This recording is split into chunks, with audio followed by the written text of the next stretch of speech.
एक सूत्र हेलो में दोस्तों, बांधती कुम है। फैमिली में आप सभी लोगों का तहे दिल से स्वागत है। आई होप आप लोग गंगा। स्वस्थ होंगे, मस्त होंगे और अपने ज़िंदगी में खुश होंगे। दोस्तों आइए आज हम काला कुंभ के एक अद्भुत दृश्य दिखाते हैं। दोस्तों आइए आप लोग देखिए और समझिए उसे किंतु गंगा क्यों? गौर से सुनिए दोस्तों।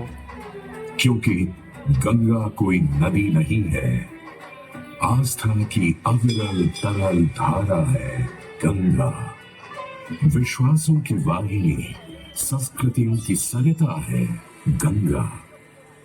और इस स्थान पर, इस प्रयागों के राज में श्वेत रंगा गंगा का संगम होता है। राजा बलि पर करता था दम, पूरी पृथ्वी पर फैला था उसका ही आतंक। उसके आतंक को रोकने विष्णु ने धरा एक रूप, 52 अंगुल का बौना बनकर पहुंचे जहां था। भूमि नापनी शुरू की तो जैसे भूचाल दिया गया। वामन ने पहले पद में पूरी धरती नाप ली और अगले कदम से स्वर्ग।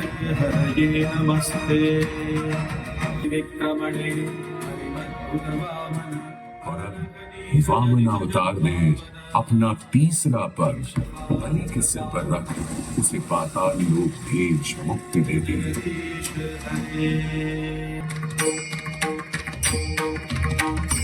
अब स्वर्ग लोक में भगवान ब्रह्मा जी ने जब चरणामृत में हाथ डाला तो वहीं से निकल आई चंचल निर्मल धवल गंगा जी।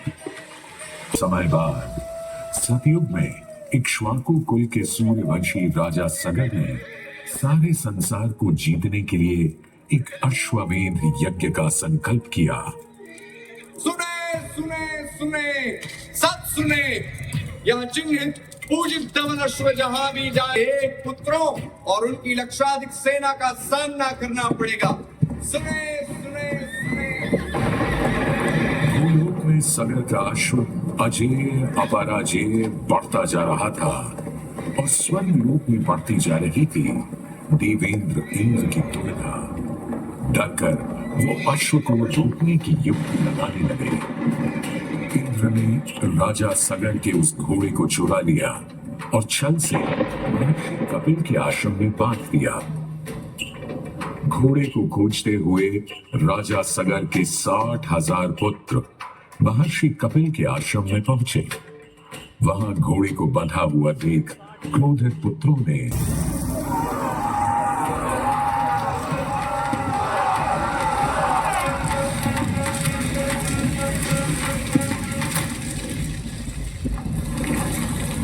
उधर सगर थे चिंतित। न अश्व का पता था, न पुत्रों का कोई समाचार। पिता का दुख देख पुत्र अंशुमन चल पड़े खोज पर। जब महर्षि कपिल के आश्रम पहुंचे तो देखा अश्व को और साथ ही अपने 60,000 भाइयों की भस्म को। महर्षि से की क्षमा याचना और पूछा तर्पण का उपाय। तुम्हारे भाई थे घमंडी, अविवेकी और अभिमानी। भस्म कर दिया उन्हें मैंने, जो उन्होंने मेरी नहीं मानी। गंगाजल, केवल गंगाजल ही दे सकता है मुक्ति उन्हें, जो भस्म हुए तुम्हारे परिकर। अंशुमन को अपने भाइयों के तर्पण के लिए गंगा को लाने का बहुत मन था, किंतु किसी को राजधर्म भी तो निभाना था और राज भी चलाना था। देखते देखते 7 पीढ़ियों के बाद समय आने पर राजकुमार भगीरथ ने राजा बनने से साफ मना कर दिया।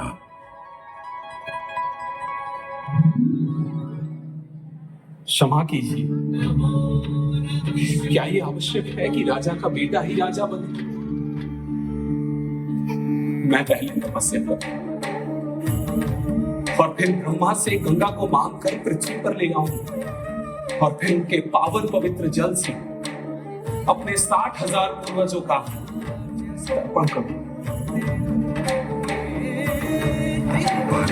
दिन वर्ष बदले, ऋतुओं की हवा बदली, नदियों के किनारे बदले, किंतु नहीं बदला भगीरथ का संकल्प, गंगा उतरा।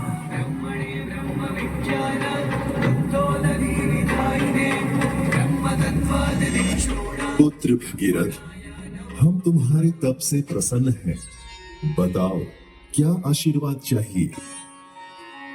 हे भगवान, मेरे पूर्वज के तर्पण के लिए मुझे आपकी पुत्री गंगा चाहिए। तथास्तु। किंतु यदि गंगा स्वर्ग से सीधे धरती पर गिरी तो पृथ्वी को चीरते हुए गंगा सीधे पाताल में पहुंच जाएगी। इसलिए तुम भगवान शिव शंकर को मनाओ ताकि गंगा जब स्वर्ग से नीचे उतरे तो वो उसे अपनी जटा में थाम ले।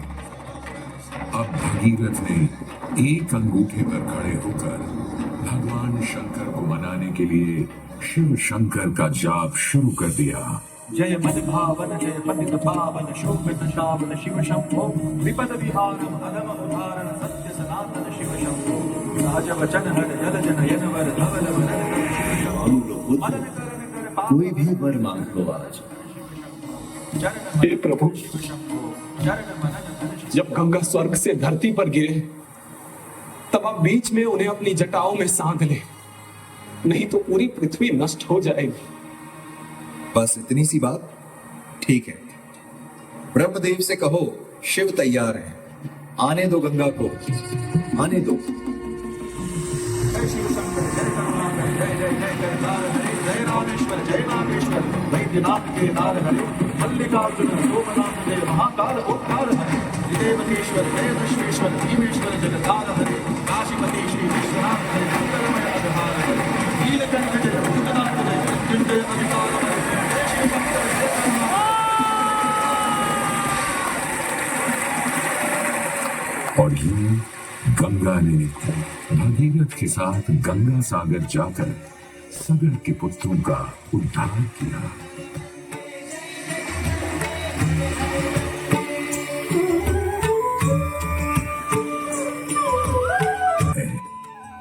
प्रत्येक आई होप 12 आप लोग को वर्षों वीडियो में पसंद आया होगा यह दोस्तों। महाकुंभ का तो स्नान लाइक कमेंट करता है और साथ ही साथ सब्सक्राइब करना ना भूलें दोस्तों। और जय देता है जय भारत। मोक्ष का वरदान।